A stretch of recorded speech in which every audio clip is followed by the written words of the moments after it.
Hello, kumusta mga ka-59? Welcome back sa aking YouTube channel. Sa bidyong ito ay pag-uusapan naman natin ang mga holiday at mga premium pay na dapat ay binibigay o binabayaran ng mga security agency natin. Kaya kung ikaw ay interesado na malaman, ang bidyong ito ay para sa iyo. Kaya panoorin mo hanggang dulo. At syempre, bago tayo mag-umpisa, muli, hinihikayat ko kayo na mag-like at mag-subscribe sa aking YouTube channel at pindutin ang notification bell para lagi kang updated sa mga bagong video na ilalabas ko. Kaya umpisahan na natin. Let's go!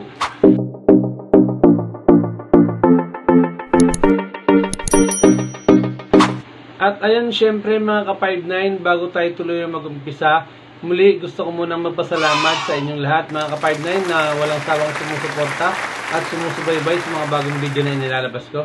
At ayun, malaking shoutout sa ating lahat mga ka-59, no?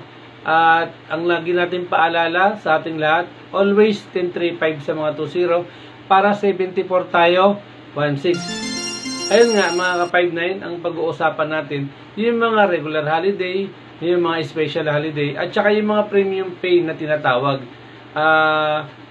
Pag-usapan natin at alamin natin kung ano-ano ba ang mga holiday at mga premium pay na dapat ay binabayaran sa atin ng mga agency natin. Umpisa na natin mga ka-59, tara. Legal or regular holidays. Kapag ikaw ay pumasok sa araw ng holiday, ang regular hours mo ay babayaran ng double pay. Kapag ikaw ay may overtime, ang overtime mo ay babayaran din ng double pay. Kapag ikaw naman ay naka-day off sa araw ng holiday, ang regular hours mo ay babayaran ng single pay kahit ikaw ay naka-day off. Ano-ano ba ang mga holiday na binabayaran ng double pay? New Year's Day, Christmas Day, Labor Day, Independence Day, Bonifacio Day, Rizal Day, the Day of Valor, Holy Week, Monday, Thursday, and Good Friday, Idil Fitr at Idil Adha. Special holidays. Kapag pumasok ka sa araw ng special holiday, ang regular hours mo ay madadagdagan ng 30%. Sa madaling salita, ang regular hours mo ay madadagdagan ng bayad na 30%.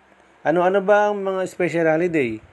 New Year's Eve, Christmas Eve, All Souls Day, All Saints Day, Chinese New Year, People Power Anniversary, Black Saturday, Ninoy Aquino Day, at marami pang iba. Premium pay. Ano ba ang premium pay?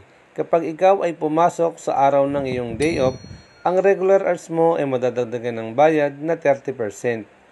Kapag Sunday, ikaw ay pumasok, ang regular hours mo ay madadagdagan din ng 30% na bayad. Yan ang tinatawag na premium pay. At ayun nga mga ka-59, ayun, sana nakakuha kayo ng idea dun sa mga pinag-usapan natin sa mga holiday at premium pay. At ayun mga ka-59, kung meron kayong gustong pag-usapan o mga suggestion, i-comment nyo lang sa comment section mga ka-59 at para mapag-usapan natin.